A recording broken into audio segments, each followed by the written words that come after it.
also Chris Hoy, 5 gold and 1 silver. That's poised here to become the greatest British Olympian of all time.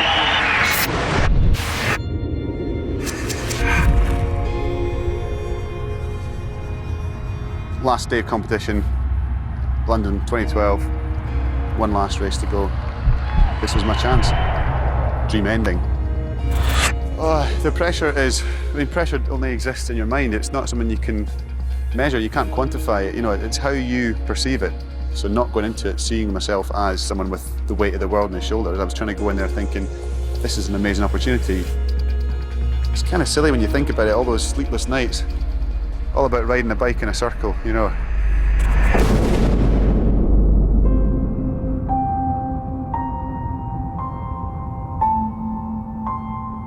By the time I got here, to the verge of a 6th Olympic gold medal, I'd been riding my bike around in circles for most of my life.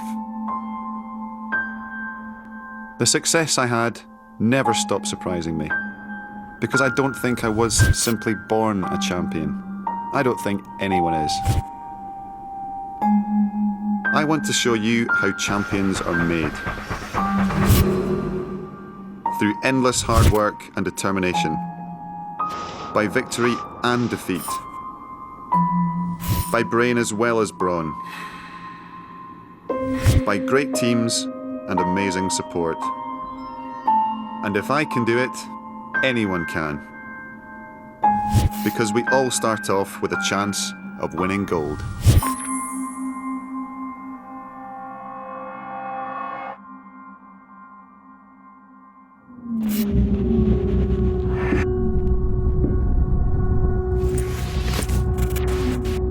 I might have retired from cycling last year, but I wasn't ready for the pipe and slippers just yet.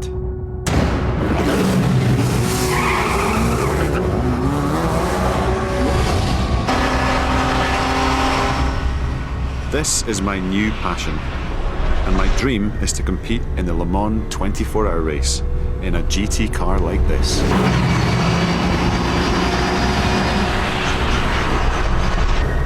Six Olympic gold medals or not, I'm the novice here.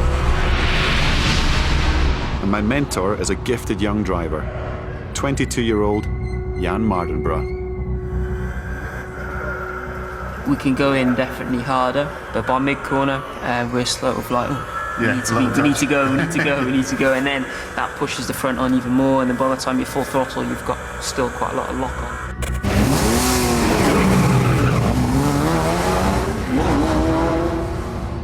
I really don't know what sparked my competitive drive.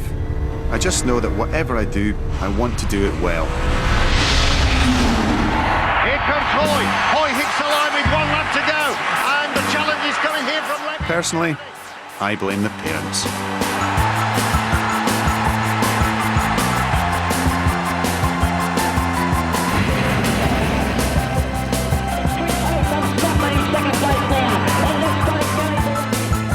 His first bike was from a jumbo sale, painted it up and put stickers on it, made it look pretty cool, and it broke after a couple of weeks because it wasn't designed for the punishment he was giving it.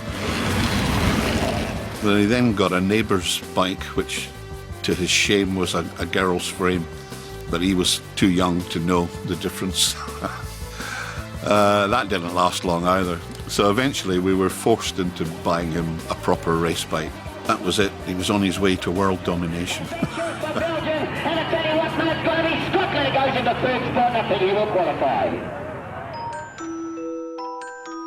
Chris always liked to be doing something. Even as a wee boy, if it was raining outside, he'd say, "Oh, Mum, wish I could go out to the garden, or can we go around the block? I just want to run, run and run." And it could have been, well, I kind of hoped it would be tennis and then he'd make some real money, but he didn't do that. Whatever he did, he wanted to do it properly. And he would ask someone who knew, "Is that right?" And he would say, "Yeah, it's good, but if you do it this way," and he would do it and then be pleased. And not in a showy-offy way, he just wanted to do the best that he could. I don't think I was a pushy parent, and I was conscious of some parents who were, I think, living their dreams through their kids. And there was one international race we went to, and the Italian kid's father was actually boxing him around the ears as he came through the finish. So he was obviously really disappointed in his son's performance, but I tried not to do that. I don't know if I recognised any potential. I just always thought it would be nice if he could achieve as much as he could. When I was younger, going to a BMX race when I was 9 or 10 years of age, if it was a race down in the south of England, my dad would come in from work on a Friday night, we'd have our dinner, Mum would make the sandwiches and pack the picnic for the weekend. My dad would get the car packed, we'd put the back seats down in the old Citroen diesel car that had about 120, 150,000 miles on the clock, and we'd have our meal, get the bags packed, and about 11 o'clock at night we'd jump in the car and I would just basically go to sleep. I would lie down this mattress in the back seat of the car, duvet, pillow. My dad would drive, and we'd go through the night, arrive down wherever it was, south coast of England, early in the morning. I would wake up nice and fresh, get to the track, because no one else would be on the track at that time in the morning. I would do my practice then. My dad would then catch up with his sleep, and I'd race Saturday, race Sunday, jump back in the car, and drive all the way back up again. I had no idea at that time just how much of a sacrifice it was for my parents to do that. And it wasn't because they thought that I was going to become a champion cyclist and they would get the reward then, this is going to be fantastic, he'll be Olympic champion. It was just, I think, to give me an opportunity to try and pursue something that I absolutely loved. Loving a sport is what it's all about. But to become a champion, the sport's got to love you back. It's got to be right for your body shape and size. If you're cut out to be a marathon runner, then you're not going to be a great shot putter. If you're built like a jockey, you're probably not going to be a champion basketball player. But you've also got to be lucky enough to find the right sport. You can't become a champion at anything unless you give it a go in the first place. Ahoy there! How are you doing? How's it going? Sir Steve Redgrave is quite simply a legend. You coming in? He's one of the world's most successful ever rowers. He's also passionate about getting people into boats, even land animals, like me. Don't want you falling in the canal. I'll try not to fall in the canal. I did row a bit at school, but that wasn't yesterday. When were you last out in a pair? Pair. A long time ago. Last time I was out in a pair was 20 years ago. Probably on this very stretch of water. So have you still got the skill? Or did you go to cycling because you didn't have the skill? You never lose class, do you, Steve? The form goes, but the class never goes. Yeah, I'm not brilliant, to be fair, but let's give it a go, shall we? Yeah. Okay. The boat Steve's picked for us is a high-performance racing pair.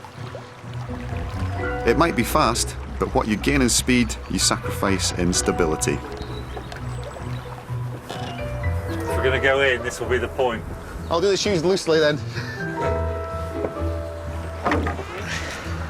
What weight is this boat designed for, do you think? They say it's 100 kilos. Is it? How much for you?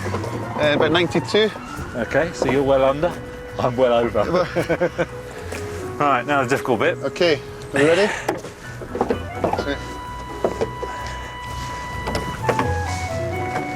You got it?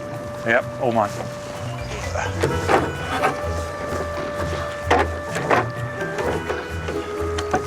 The sun's in my eyes as well. That's another excuse. Okay, paddle, ready, go.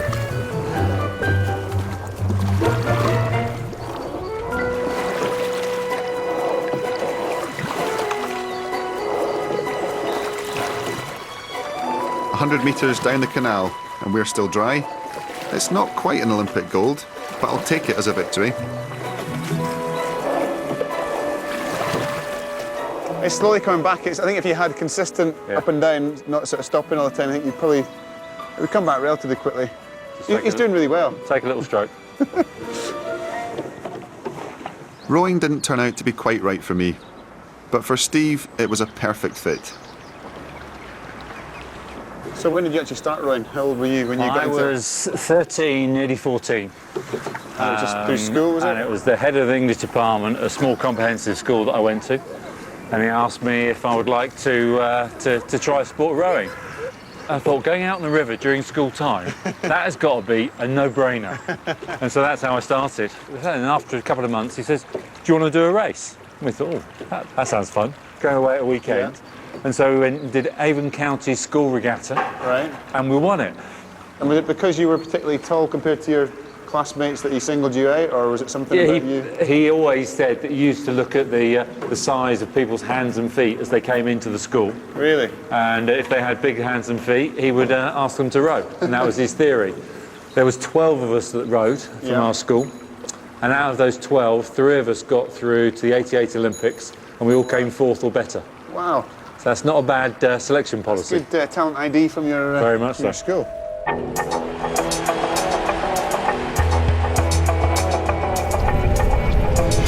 It's amazing to think that without the eagle eyes of Steve's teacher, his Olympic journey, one of the most amazing of all time, may never have started.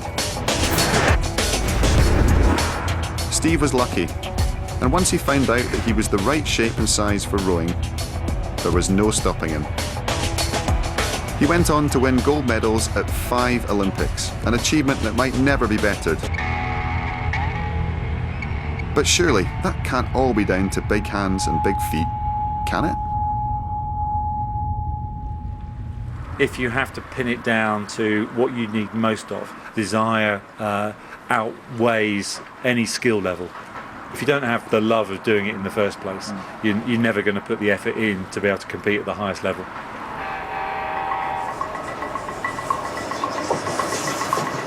Desire to me means having the right mindset and the hunger to push yourself further and further. It will see you through the long days of training and the sheer hard work. And when I was growing up, no one had more desire than Graham O'Bree. He became a huge inspiration to me and countless others. Graham was an unemployed amateur cyclist from Ayrshire who built his own bike, famously using bits of a washing machine, and rode it in his own unique way to win gold medals and smash world records. I would like to say thanks very much for everybody to make all that noise on the way round. I actually thought it would start the fun of it one point. It might be the bike that most people remember, and no wonder.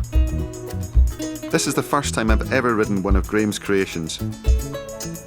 Let's just say it'd take some getting used to. But it wasn't really the bike that inspired me. It was what Graham did on it that stuck in my mind. You could be good if you stick in, son. How's life? Life's an amazing thing. I watched that documentary that was made about you and Chris Boardman, and it starts at the very beginning with you in your backyard. You're on this rusty old knackered static bike, sweat's running off your nose, and you're right on the limit. You can just see you're pushing yourself. Just beyond the limit. It's about reaching the envelope of your potential and stretching it. And you stretch it enough, a tiny bit enough times, and you become a better and better athlete. In my career, I always wanted to be the best prepared. I wanted to turn up on race day feeling as if there was nothing else I could have done, that I'd given 100%. And a lot of that came from watching you in the early days, because I saw this commitment to the training. You were somebody willing to push themselves to the limit every single day. What was your story? Medals are won? Champions are made on Tuesday afternoon. Exactly. That's it. Actually, I feel now from a distance that actually being driven by the fear of regret, like if you got beaten and you hadn't trained to your very best, in your heart you know that, then the rest of your life you might have one chance at glory, and if you're not best prepared and you miss that by a fraction, and you know in your heart you hadn't done your very best, then you've got to live with that for your life. So the scene is set, ready for the final, and it should be a very tight tussle indeed. So I remember watching the final of the Pursuit in 1995, the World Championships. You're up against Colonelli. Colonelli desperately wanted to win the World Championships. I needed to for my own self-worth. Everything about me without going into an entire documentary about my psychological situation at that time. But I actually needed to win that. Who wants this crown the most? Oh, it's only 0.021 of a second now. It is desperately close. This was one of the most exciting races I've ever seen in my life, because it was just a battle of wills between two people, as you described it in your book, I think, about holding your hand in the flame. It was like the two of you were holding your hands in the flame, and whoever pulled away first lost the title.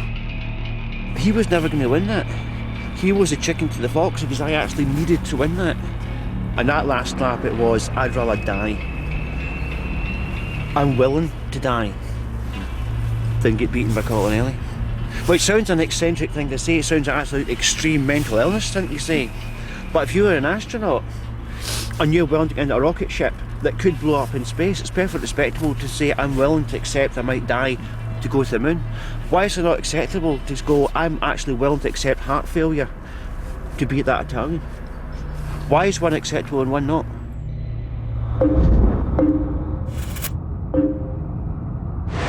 Graham inspired me to push myself beyond my limits. It's not as scary as it might sound. You measure yourself to discover what they are, and then you aim higher. How fast can you go? How far can you go? How much power can you produce? Ultimately, what can your time be? You enter a world of numbers as you become a competitor. And here are some of mine. I gave up BMX when I was 14. Was Scottish junior track champion at 17. Went to my first Olympics and won a silver medal when I was 24.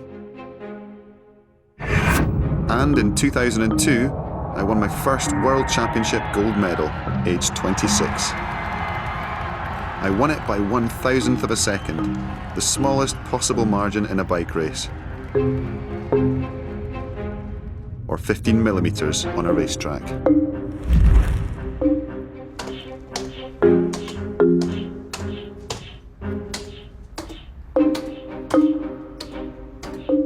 Today, my numbers are about how many of these little lights I can turn out. It helps develop the peripheral vision vital for motor racing. My mentor is on hand to give me some feedback. So what's your best score in this then? Best score is 114. 114, so I Yeah. got 90. So But yeah, it took a few weeks to I don't get know. over 100, I think. Your second best score was 81, and that was like 2 minutes ago. So maybe pretty soon you'll be up there. See.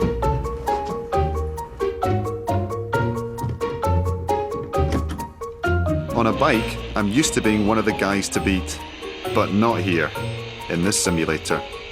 I'm still trying to perfect cornering at 100 miles an hour. It's quite a learning curve. So it's a little bit tail happy then? With this car, the biggest limiting factor is the rear grip, especially the entry of the corners and the exits. Of course, there's nothing wrong with being bad at something. Even this bad. What you do is work on your weaknesses. Too late. How's the lap times looking? Best not to look at them yet. Yeah, good advice. Failure in sport isn't something to fear. It can even be the making of you.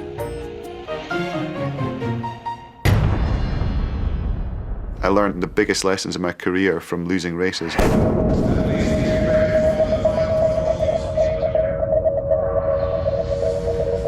In 2003 in Stuttgart, just a year after becoming world champion, I lost my title and came fourth. I'd allowed myself to get distracted right before the race.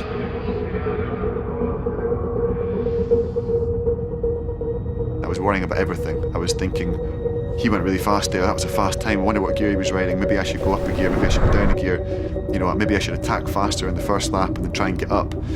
You know, all these different ideas and things, crazy things are going through your mind seconds before you're racing, and I allowed myself to be distracted from my game plan. I'd gone in as a world champion in 2 events and I came out with just 1 bronze medal. It was the worst world championships I had through my whole career.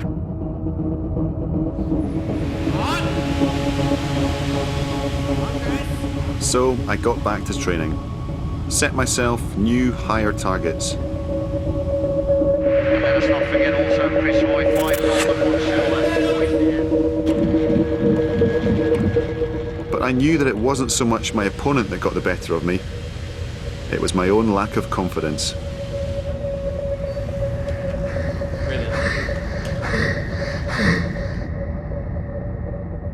I decided to talk to one of the team's experts about it. Someone I'd never thought about visiting before. Our very own psychiatrist. I think it's important to know that when I met Chris, he was never what people might think, oh, he must be falling apart at the seams and therefore they've got the psychiatrist to come in and put his head back. That wasn't the case at all. You met a very balanced man who had a lot of insight, but he was looking to see, is there any way I can use my mind to gain that little edge on performance? I tried to make it simple and accessible and said, look, quite simply, there are 3 systems in your head. They're like teams. There's a human team, which you're in control of. There's a chimp team, which is our innate genetics that gives us our drives and instincts and thinks for us. And then there's a computer system, which is a memory backup, which usually runs our life unless it gets interference from the chimp or human. So I give that just as an entertaining model to give people a feel for what they can do with the mind, and we've got common terms to work with. In Steve Peters' model, the chimp represents the emotional part of the brain. It appears when you're under pressure. It can be helpful, but it can also be unpredictable and even self-destructive. If it takes over, it can make us doubt ourselves and sometimes even panic. What we need to do is find out why and discover what we, the human, can do to stay in charge.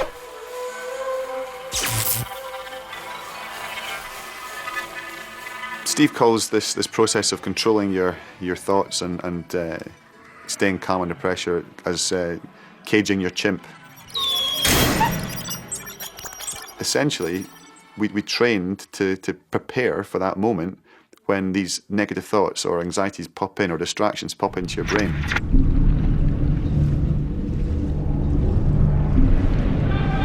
The full house and monitor discipline that always opens up the field.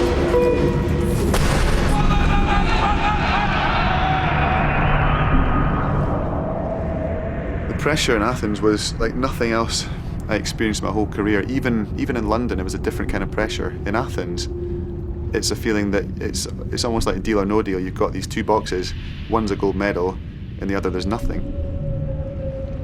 You know, when I get the train down to London, it's the one I sit down and watch on a regular basis, you know, and always put the volume up a little bit so the people on the train can hear it as well, you know, because I think it's one of the great sporting moments, you know.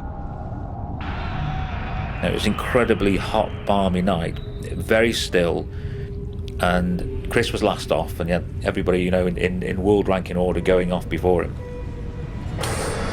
So Kelly, out of the gate. Shane Kelly, one of the great kilo riders, all of a sudden he comes out and he goes a 1-1 and they're high-fiving it in the pits and the crowd's going nuts, you know. Let me tell you, that is the fastest time ever at sea level. Nimke steps up, breaks the Olympic record, and you know the Germans are going absolutely crazy, thinking, Jesus, you know, this is incredible. He goes faster than Shane Kelly. They're getting quicker and quicker and quicker. And then the greatest of them all, Tornon, comes up, bang, does an O. Oh, I don't believe it. 1:00.896. What an unbelievable time. The fastest ever time. And so Chris was there, having to go up to the line in the Olympic final and break what just been set as a new world record, which is a tall order. If shits were trumps, he's got a handful. He's going to try and do something that's never been done before. All the riders had finished, all the times were on the board. I was last to go. The history is already written. It's just whether or not you're going to be on that scoreboard or not. It was really about not thinking about the consequences of winning or losing. All I was thinking about was this performance, this perfect race that I'd visualised time and time again. And using visualisation, it was blocking out this these negative thoughts or these anxious thoughts. And all I wanted to do was to get on the bike, onto the start line and execute this race. So the world champion, Chris Hoy, comes out of the gate, and now ahead of him are 4 laps to prove that he can win the gold medal here in the Olympic Games. Chris Hoy. Psychologically, the pressure that put him under was massive. It was immense.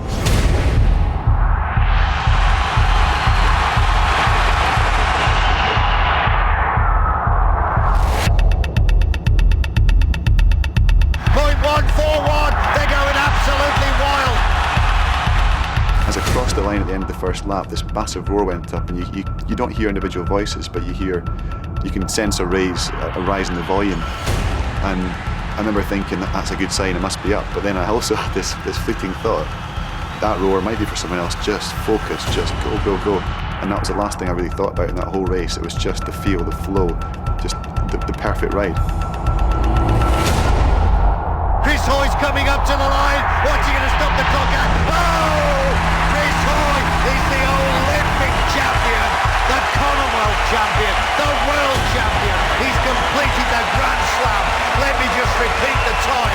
1:00.711. It almost felt like it was another visualization. It was so close to that perfect race I'd visualized. But I hadn't visualised what I would do after the finishing line. And I just rode round in total disbelief. And I remember looking at the scoreboard and seeing my name and the number 1 and OR for Olympic record. And it just didn't sink in that this was me. I was Olympic champion.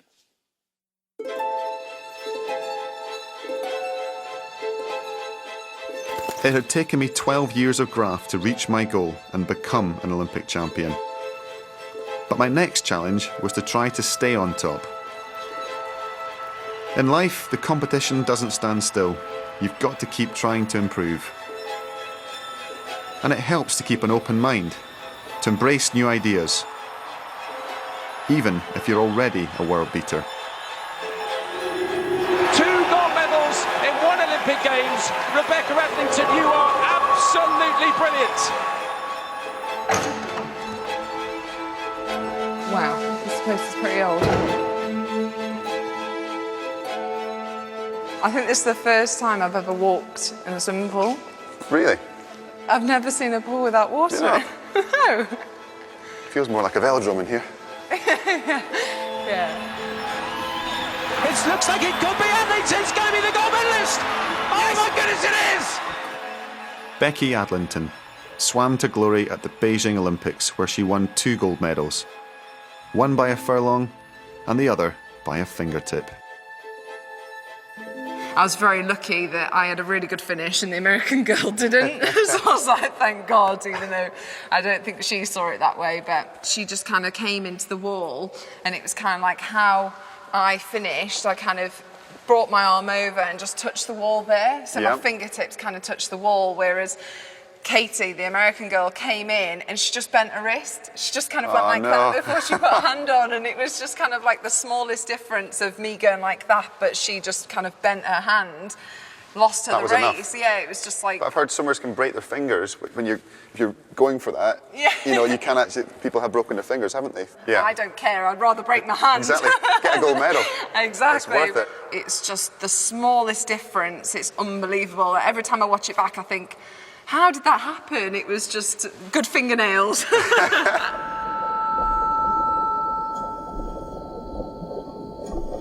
Margins of victory can be so small that every detail counts, no matter how tiny. So what tiny details did Becky focus on for the next Olympics? We focused each season on the one thing that was my weakness, so my turns were awful. Like, you could even do better turns than me, I promise you. My turns are awful, so it was constantly working on them sorts of things that I kind of needed to improve on. Different stuff in the gym, like one season I'd really work on kind of my power off the wall. The next season would be kind of rehab, working on my shoulders or your core, and try and do a bit more sprint emphasis, try and do a bit more distance. You adapt things like that. I started working with a sports psychologist, which for me, I couldn't have survived the 4 years without. I didn't kind of realise how important it was. Things like nutrition as well, I educated myself on, because I only really moved out of home when I was 19 as well. So it wasn't until after Beijing that I didn't have my mum and dad like looking after me and my mum cooking for me all the time. So you just try and do all these tiny little things. It's like, yeah, it might be this much there, but actually put it all together makes a second or two difference. And I did absolutely everything I could. I gave it 100%, my preparation, everything, even from the smallest things. Like I didn't have a drop of alcohol for a year, not even a little glass of wine, something stupid, but I literally gave it 100%.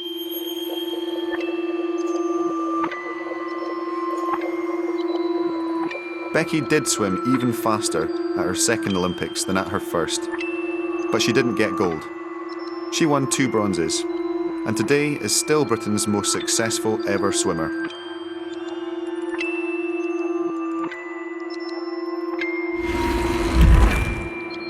In the British cycling team, we called our tiny improvements marginal gains, and they weren't just about the obvious things. Recovery is a massive part of competition and of performance, so we used to travel with our own pillows and mattresses. We had travel mattresses that were orthopedic that we would put on top of the base of the bed in the hotel, so you knew that every night you'd be sleeping in your own bed, consistent rest, consistent recovery. You know, you can't quantify the difference that made, but it was one little detail among many.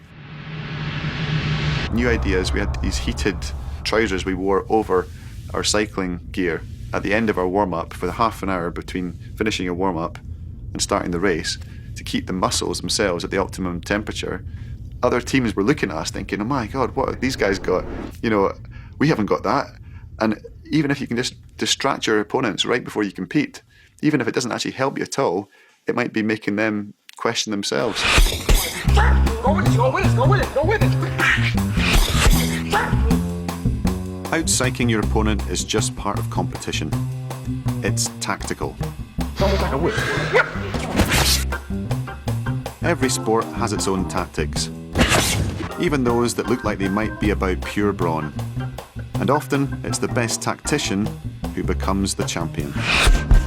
You got 2 guys almost on the same level, and they're boxing. Oh man, it's beautiful. Like a chess game. Lennox Lewis in black. He has the reach, and that presumably will be the tactic. Lennox Lewis is one of the greatest boxers in history. He won everything, including Olympic gold. Suffered only 2 defeats, and retired as the last undisputed heavyweight champion of the world. And he's not bad at chess either. When I play chess, it's like I zone in to the board, and it's like, this is my world, this is the world that I live in. And these are my men on this side, and this is obviously my opponent. And when I make a move, it's always like the first move.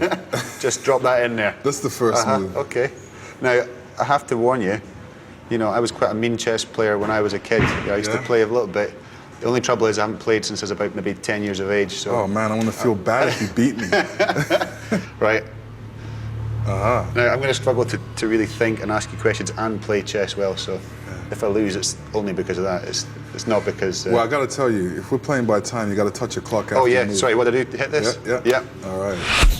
In chess, I attack. Okay. I don't attack if you're good. Okay. Thanks. Okay, that's how we're playing it. All right, okay. I'll just do that. Wow, you're cautious. I like cautious people, you well, know what I mean? I'm sitting in front of, you know, undisputed heavyweight champion of the world who knows a bit about chess.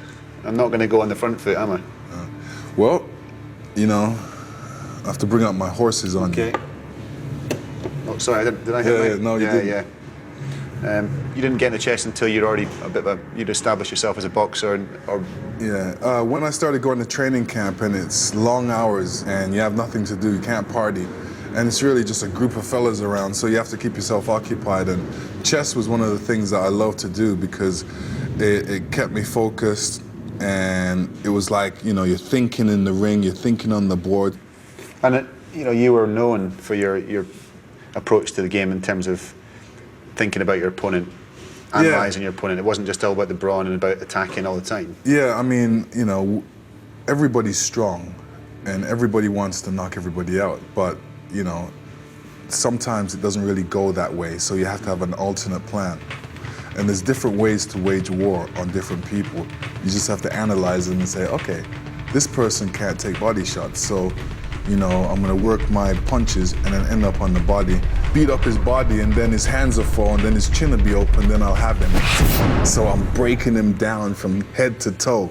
That's part of my strategy sometimes in different fights. Okay, right, well, I'm gonna try and focus on this for a second here.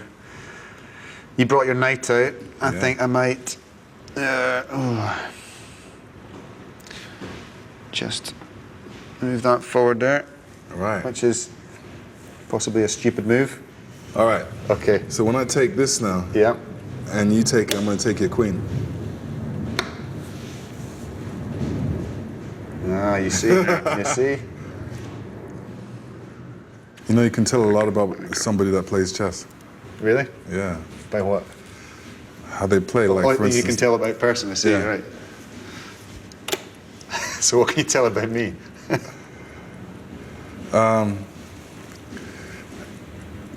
Court's still out. Did you ever feel that you came to a fight, you weren't maybe exactly where you wanted to be physically, but you knew that tactically you had the beating of the guy, or that you were going to bluff your way through it? I mean, obviously you can't completely bluff it. Yeah. It's interesting that you say that, because I look at Muhammad Ali, and he developed the rope-a-dope because he was getting old and, you know, didn't want to move around, dance around as much, and he decided to take punches and watch what the guy was doing, and then at the precise moment take the person out. My adjusting is probably, you know, doing a little more holding, being more closer to the man, so, you know, I don't have to use that much energy, and allowing him to use up his energy more, so you become like a wise fox in the sport. Right. There we go. You're smiling. I don't know if that's probably not a good thing. It is, because I'm gonna win. Yeah, I mean, not good for me. Oh, here we go. Check.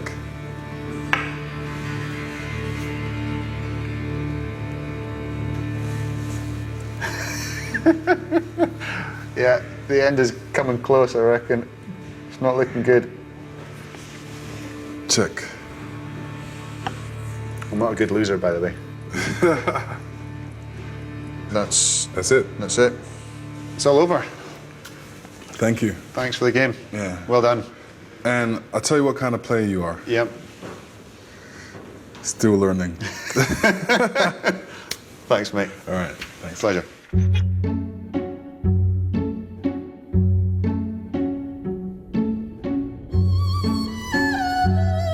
It's never too late to learn the tactics of your sport, as I found out when I approached my third Olympics.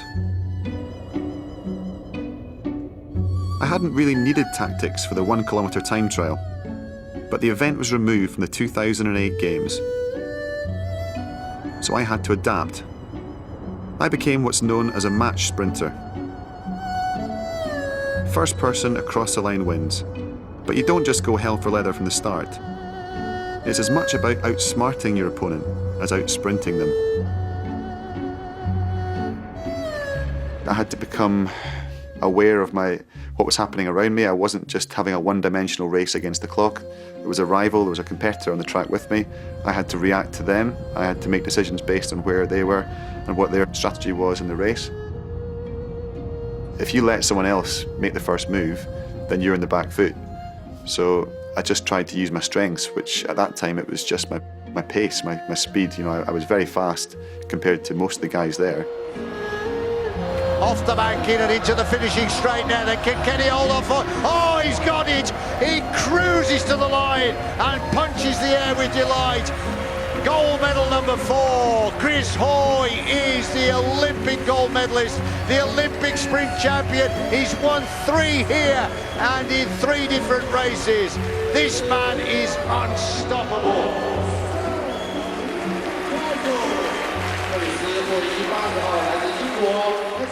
The BBC Sports Personality of the Year 2008 is Chris Hoy.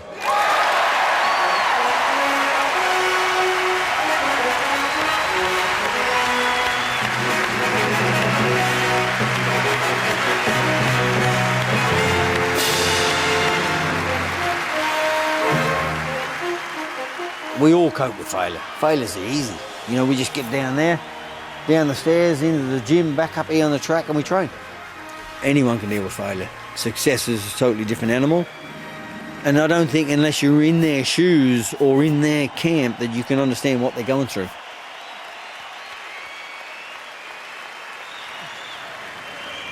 Well, thank you very much for that long applause. It's given me a bit of time to think of something to say, because I really wasn't expecting this. This is just such a shock.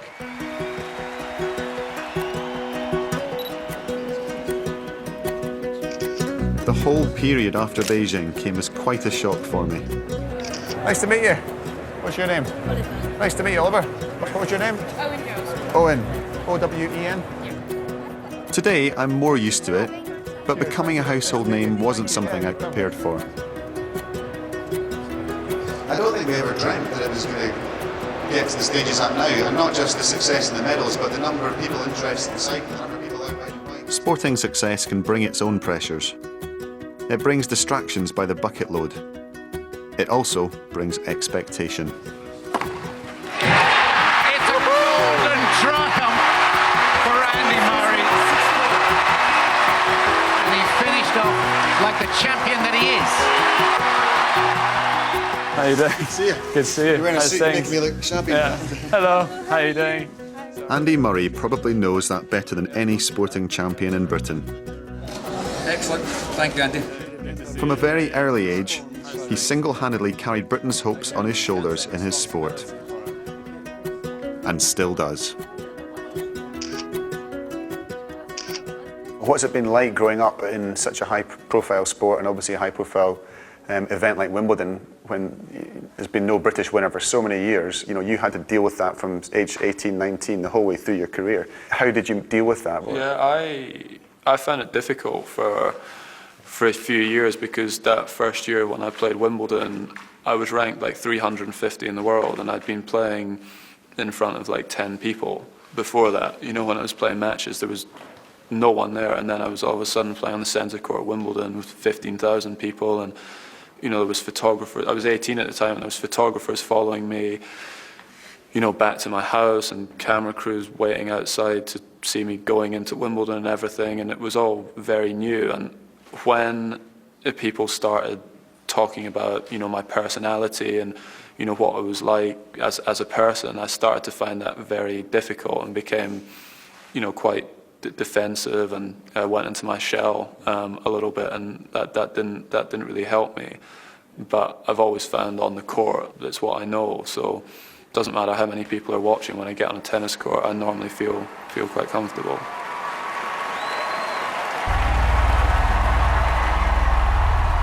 And what was it that kept pushing you on? Yeah, one of the things I always liked from a young age was proving people wrong, and I always quite liked it when someone said, like, oh, he's not very good, or he can't do that.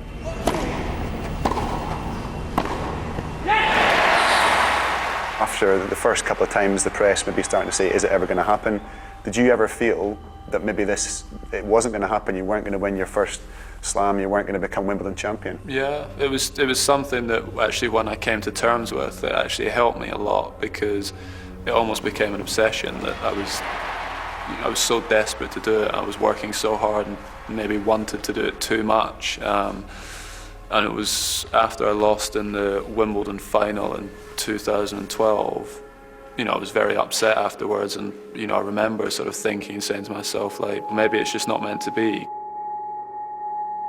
How did it feel when it started to get to the stage that the expectation was getting higher and higher every year? How do you manage to block it out and focus on what you're trying to do? Yeah, it's hard. I mean, experience helps with that. When you go through those experiences of playing, you know, semi-finals or finals of Wimbledon, that helps. You know, there was times where the closer you would get to the match, the less I wanted to go on the court. You know, it wasn't something I was looking forward to. You know, I was getting more and more nervous the closer the match came. And then when I started working with Ivan Lendl, he helped me a lot with those matches and how to approach them. And you know, I was playing a lot like I had something to lose. But when I started working with him, I was really, you know, going after the matches and playing to win, and winning or losing the matches on my terms, and that made a big difference going into matches with a different mentality.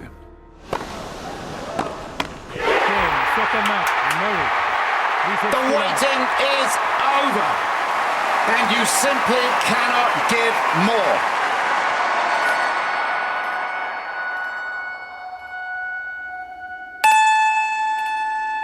Andy became the first British man to win Wimbledon in 77 years. He wrote his name into the history books. And which athlete wouldn't want that? As I approached the London Olympics, expectation was everywhere. But I wasn't even sure of making the team.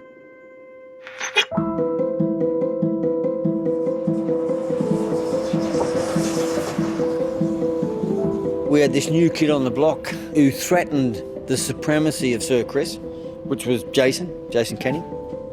All of a sudden, you know, you got a pretty big squad and Sir Chris not looking real good. And I actually got to a point where I thought, you know what, he's not going to make this.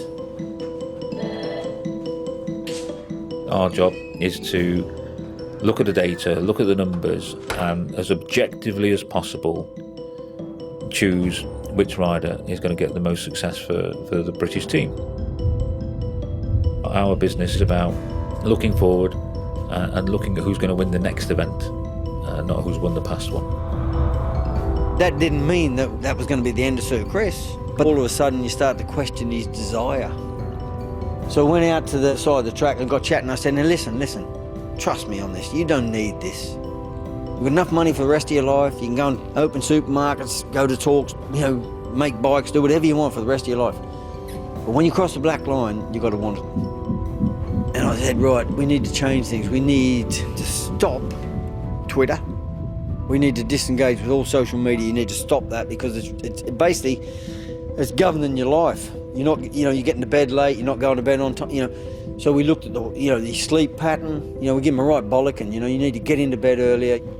His lifestyle wasn't befitting that of one that won 3 medals in Beijing, and I felt we were going to come up short. So then it was kick-ass time. 5, 4, 3, 2, 1, go up, come on Chris. With just one rider allowed per nation, the selection process was intense. The only way to prove I was still good enough was to make the numbers and hit my race targets. 3, 2, 1, go up, go on Chris. Coming back to this lab brings back a lot of memories, and this was just one of the tests we used to monitor our progress. 5, 4, 3, 2, 1, go up, come on Chris.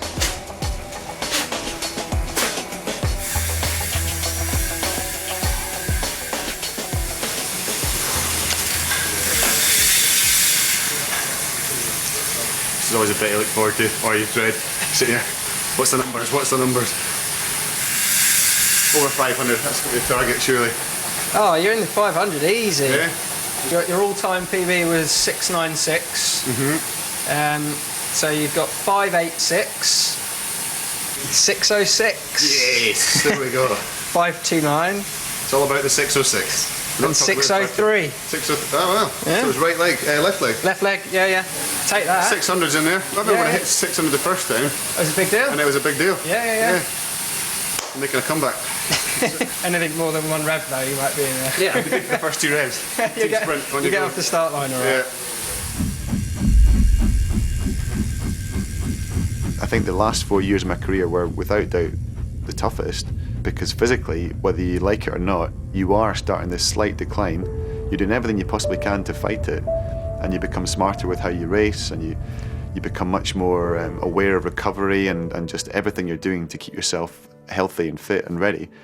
But it's, you know, compared to when you're 21, 22, the recovery part is much, much harder. And, You know, there were tough times. The 4 years between Beijing and London, it wasn't easy. I don't think I've ever really got over London, and I don't think I've ever really come to terms with what happened, because I think I personally was so stressed by the whole thing that by the time we got there, I just really wanted it to be over. He desperately, desperately wanted to do it, and I felt that pressure because I felt that I knew he could do it. And when you know somebody wants something so much and that it's possible, subject to a few variables, that's where the pressure came in, to try and help him avoid injuries, from getting sick, from getting unwell, to help him even make the team and to make all of that come true. To see him come home having put so much effort into the training sessions that would leave him just absolutely physically exhausted and fatigued and in pain.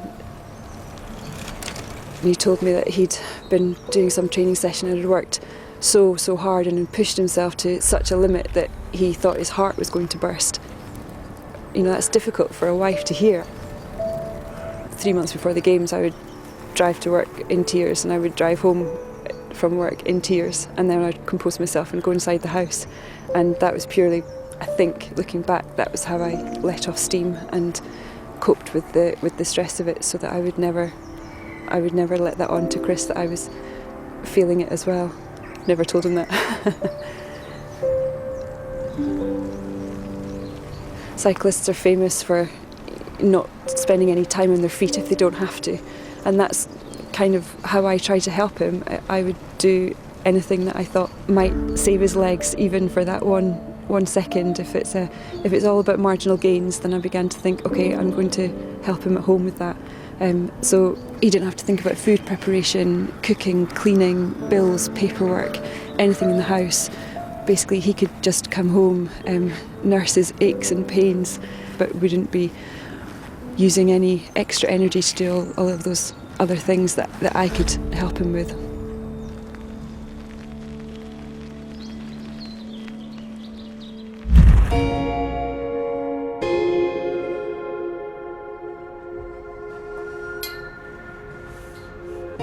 Thanks to Sarah and the rest of the support around me, I hit my targets for 2 out of the 3 events and made the team for London.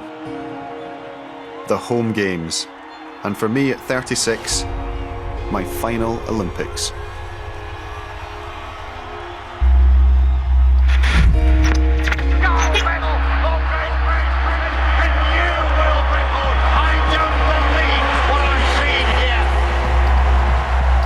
In the first event, the team sprint, we won gold. It was my 5th, equal to Sir Steve Redgrave.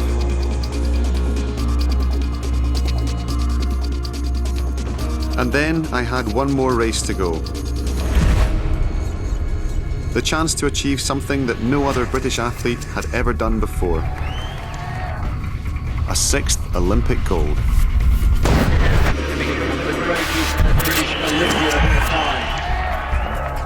What I tried to do was focus on the process, and that's what Steve Peters always talks about, focus on the process, not the outcome. You know, deal with the things that you have control over, and don't worry about your rivals or worry about anything else. Just do what you can to be the best you can be, and if you win, you win. If you don't, you shake the other guy's hand. Right, away we go. It's 8 laps of the track now then. Can Sir Chris Hoy, Braveheart himself, seal this gold medal? The beauty of the event really is that it's very unpredictable. That's why the crowd love it, because anybody can win. You know, 6 guys on the track, they're paced up to speed by the motorbike. With 2.5 laps to go, the bike peels off, and that's the start of the race. Chris Hoy coming up on the outside, and the crowd are starting to get behind the riders. Really, all I was thinking about was a strategy, and the strategy was to get to the front, to stay out of trouble. But the effort required to get to the front, it means that if you put in too much in it early on, then you could fade at the end. So I had to put a big old surge in. 2 laps to go, and Sir Chris Hoy has already ignited the burners. I pretty much had my head down, and when your head's down, you never want to look round over your shoulder, because if you do that, it kind of breaks your position, your aerodynamic position. So I was looking down between my legs, and you can see if there's any wheels coming up on either side. Hoy hits the line with 1 lap to go, and the challenge is coming here from Levy in Germany. He was actually about half a wheel ahead, and he had a clear half bike length, which if it became a full bike length, he would then be able to close down and get in front of me, and my race would have been over. So I knew that no matter what happened, I had to make sure that back wheel didn't get in front of my front wheel. It's all those thousands of hours of brutal training, the highs, the lows. I'm not going to let it count for nothing. I have to make it stick here. Shoulder to shoulder now, as they come up the crown of the bend. It goes from Levy being, you know, almost a bike length ahead to just this acceleration, this kind of just drive that I seemed to get, and I just went at that level, and as soon as I was level, I had the inside line. I knew that I had it, and I came through the inside here, and it was almost like a, you know, from there to there. And now they're lining up for the run to the line. Who's going to get it? Lunge for the line to be sure. Yeah, what a noise. Chris Hoy gets the gold medal here in the Keirin. That's his 6th gold medal. He becomes the greatest achiever ever, the greatest British Olympian. He's tallied 6 golds and 1 silver. Sir Chris Hoy is the Olympic champion for the Keirin.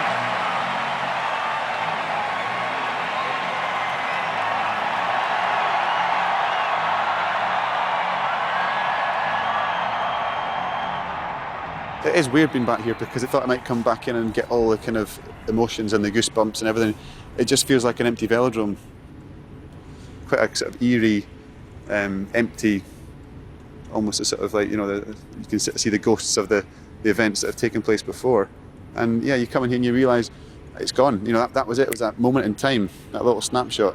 And as long as you can make the most of these opportunities in your life, I think that's what I tried to do in my career, was recognise when it was time to step up and you know, be counted, stand up and be counted. And if you can do that under pressure, then it's, you know, it's a hell of a feeling.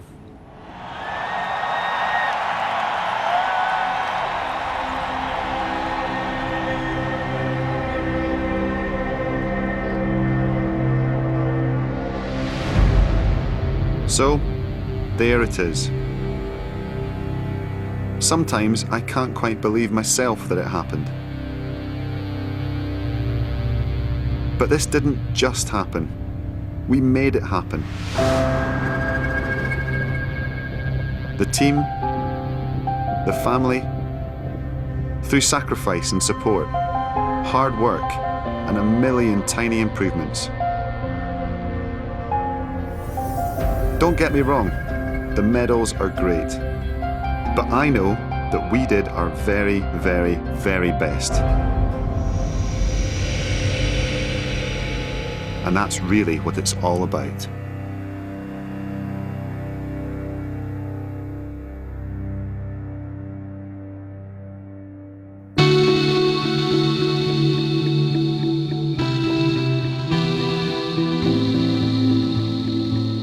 And another remarkable athlete's tale to tell. Shot over 10 years, the David Rudisha story is available now on the BBC iPlayer.